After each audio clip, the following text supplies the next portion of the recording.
이영재 씨 와이프 되시는 분이시죠? 네, 맞는데 누구시죠? 이영재 씨 아이를 갖게 된 사람이에요. 네? 그게 무슨 말이죠? 그쪽이랑 이혼하고 저랑 살겠다고 하네요. 어차피 아이도 없으신데 빠르게 도장 찍어주세요. 알겠어요. 일단 갈 때는 가더라도 받을 건 다 받고 가야겠네요. 위자료나 톡톡히 준비해놔. 벌써 1년 전 일이네요. 저는 작년에 2년 동안의 결혼 생활을 끝내고 남편과 긴 소송 끝에 이혼하게 되었습니다. 남편은 저 몰래 회사에서 바람을 피우고 있었고 결국 그 사람과의 사이에서 아이까지 생겨 이혼을 요구하더라고요. 처음엔 이 상황이 믿기지 않았고 꿈만 같았습니다. 여자로서 수치심도 들고 내가 뭘 잘못해서 쫓겨나야 하는지 하염없이 눈물만 흘렀어요. 끝까지 저한테 사과 한마디 없는 남편은 상간녀가 저한테 연락해오던 그날 이후부터 더 이상 집에 들어오지 않았고 아마도 상간녀와 함께 살림을 차리고 사는 것 같았습니다. 시댁은 애초에 자기 아들 말이라면 껌뻑 죽는 분들인데다 아이 문제 때문에 한참 마찰을 겪던 시기였기 때문에 상간녀가 아이까지 생긴 이상 저는 완전 찬밥 신세였죠. 처음에는 창피해서 친정의 말도 제대로 못했는데 일주일 가까이 지나서 어렵사리 친정엄마에게 이야기를 꺼냈더니 너 지금 거기서 뭐하고 있냐고 당장 정리하고 들어오라고 하셔서 바로 이혼 절차를 진행하게 되었습니다. 대놓고 저를 기만하고 바람을 핀 것도 모자라 상간녀와 애까지 생긴 이 마당에 제가 곱게 도장 찍고 나가줄 이유는 전혀 없었고 남편과 겨우 2년 살았지만 재산분할과 양쪽 바람 피운 두 놈들에게 위자료까지 톡톡히 청구했어요. 야, 너 끝까지 이럴 거야? 옛날 같았으면 애 안 낳는다고 했을 때 진작 소방 맞고 집에서 쫓겨났어. 마지막까지 추잡하게 굴지 말고 빨리 도장 찍고 사라져. 제가 왜요, 어머니? 제가 언제 애 안 낳겠다고 한 적 있어요? 지금은 상황이 여유가 없으니까 딱 2년만 더 있다가 갖겠다고 말씀드렸잖아요. 그게 어디 네 마음대로 되는 일이니? 2년 후면 너도 나이가 34인데 그때 가서 애를 낳을 수 있을지 없을지 네가 어떻게 장담해? 됐으니까 어디 너 하고 싶은 대로 해봐. 네가 달라는 그 돈 받을 수 있나 어디 두고 보자. 하지만 시모의 바램과는 달리 법은 당연히 제 편이었고 저와 저희 쪽 변호사가 요구했던 금액대로 다 보상을 받고 나올 수 있었어요. 남편의 상간녀는 27살에 사회생활 시작한 지 얼마 안 된 상황이었기 때문에 제가 달라고 했던 위자료 3천만 원을 준비하기 힘들었을 거예요. 나중에 듣기로는 전부 시댁에서 내줬다고 하던데 그만큼 손주가 급하긴 급한 모양이었나 봅니다. 이혼한 마당이지만 전 남편 이야기를 하자면 아는 지인의 소개로 만났고 180이 훌쩍 넘는 훤칠한 키에 30대 중반이라곤 보이지 않을 정도로 깔끔한 동안의 얼굴이에요. 성격도 조용하고 술, 담배도 즐기지 않아서 남편으론 딱이다 생각해서 결혼까지 하게 됐었죠. 하지만 결혼하고 나니 남편의 성격이 완전 마마보이인데다가 시어머니의 괴팍한 성격은 정말이지 숨도 못 쉬게 저를 괴롭히고 압박을 하더라고요. 시모는 완전 생각 자체가 옛날 분이라서 며느리는 이 집안의 종이라고 생각하시는 분이고 시어머니 말씀은 하늘이고 저는 남편과 시댁에 납작 엎드려야 하는 사람이라고 하셨습니다. 그런 집안에서 유일한 아들로 온 식구들의 관심을 독차지하면서 자랐던 남편은 모든 주변 사람들이 자기한테 잘해주는 것을 당연하게 여기고 고마워할 줄도 모르는 사람이었죠. 결혼 생활 자체가 너무 힘들어서 포기하고 싶었지만 남편을 사랑하는 마음 하나로 2년이나 버티고 살았습니다. 참고로 그 와중에 6개월 정도는 시어머니가 교통사고를 당하셔서 허리랑 다리를 수술하시는 바람에 제가 그 병수발까지 다 들었어요. 물론 저는 전업주부도 아니었고 회사 다닐 거 다 다니면서 제 시간 쪼개서 시어머니 병원을 오가며 수발을 들었습니다. 제 결혼 생활 막판에는 왜 빨리 손자 낳아주지 않냐고 어찌나 난리를 피우던지 지금 애 낳기엔 집안 형편이 안 될 것 같아서 딱 2년만 미루겠다고 하던 사이에 남편이 밖에서 사고를 치는 바람에 일사천리로 이혼까지 가게 된 상황이었죠. 그리고 받을 거 다 받고 남편과 끝내 남남으로 갈라서게 되는 날 그 얄미운 상간녀에게 또다시 연락이 오더라고요. 어머, 죄송해요. 제가 뺏으려고 그런 건 아니었는데. 괜찮아요. 기왕 이렇게 된 거 그 집 며느리로 한번 잘 살아봐요. 저는 받을 돈 다 받고 나가니까 새 출발하면 그만이죠. 그래요. 큰돈 벌어서 좋으시겠어요. 저 같으면 쪽팔려서 돈 달라 소리도 못했을 것 같은데. 쪽팔릴 게 있나요? 돈은 받고 나가야지.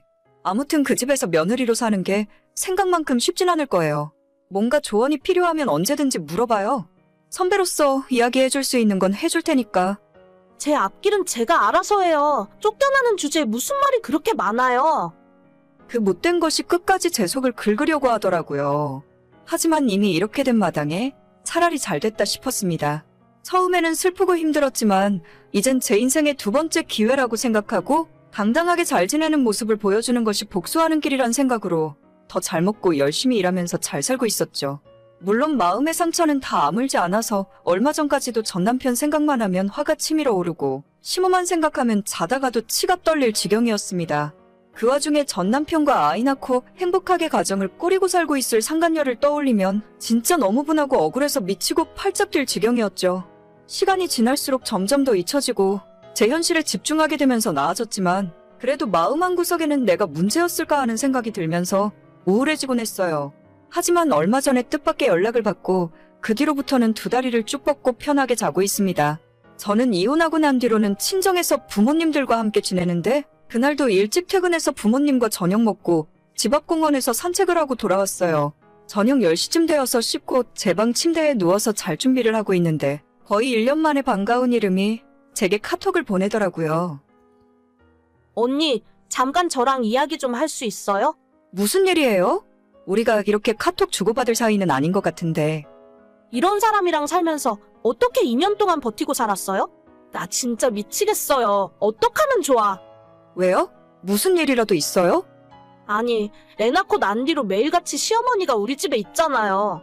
아침부터 저녁까지 하나하나 잔소리하고 힘들어 죽겠는데 그 와중에 새벽에 일어나서 남편 아침밥 해주라 하고 시댁에 뭔 일이 있을 때마다 불러서 일 시키는데 나 진짜 이러다 미치겠어요. 내가 그때 경고했잖아요. 그 집안 며느리 생활 쉽지 않을 거라고. 진짜 이 정도일 줄은 저도 몰랐죠. 남편은 자기 엄마 말이라면 무조건 맞는 말이라 하고 저는 이 집안에서 숨도 제대로 못 쉬고 살아요.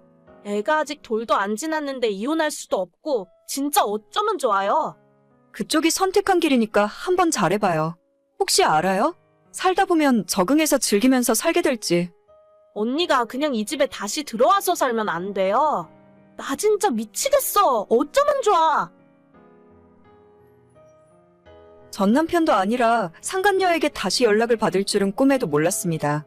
연락 끊고 난 뒤에 침대에 가만 누워서 생각을 해봤는데 기분이 나쁘다기보다는 너무 웃기고 통쾌한 기분이 계속 들더라고요. 지옥 불구덩이에 자기 발로 걸어 들어오는 줄도 모르고 끝까지 기고만장해서 저를 놀리던 그 모습과 1년 후에 지금의 모습이 비교되면서 더 즐거웠습니다. 저는 그 집안에서 더 더럽고 험한 꼴까지 다 보고 이혼했어요. 2년 동안 시집살이 당할 만큼 당하고 시모수발 남편 수발 다 들면서도 제 몫의 일을 해야 했기 때문에 사회생활하며 돈까지 벌어와야 했었죠. 하지만 지금 그 상간녀는 결혼하고 난 뒤로는 애 낳고 집에서 살림하고 있다 하거든요.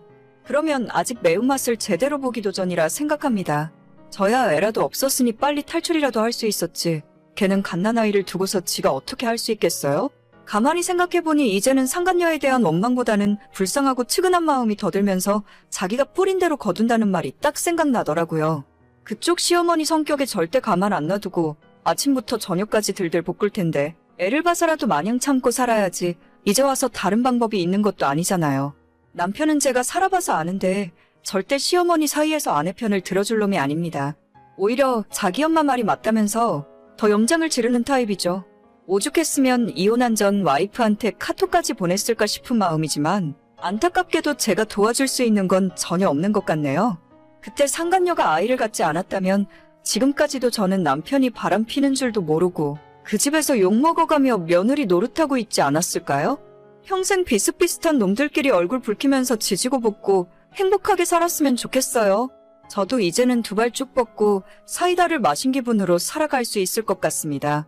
이젠 너무 고마운 마음뿐이고 선물처럼 얻게 된 두 번째 인생을 충실하게 살아야겠어요. 오늘의 사연은 여기까지입니다. 구독과 좋아요, 알림 설정은 정말 많은 힘이 됩니다. 다들 행복하시고 좋은 하루 되세요.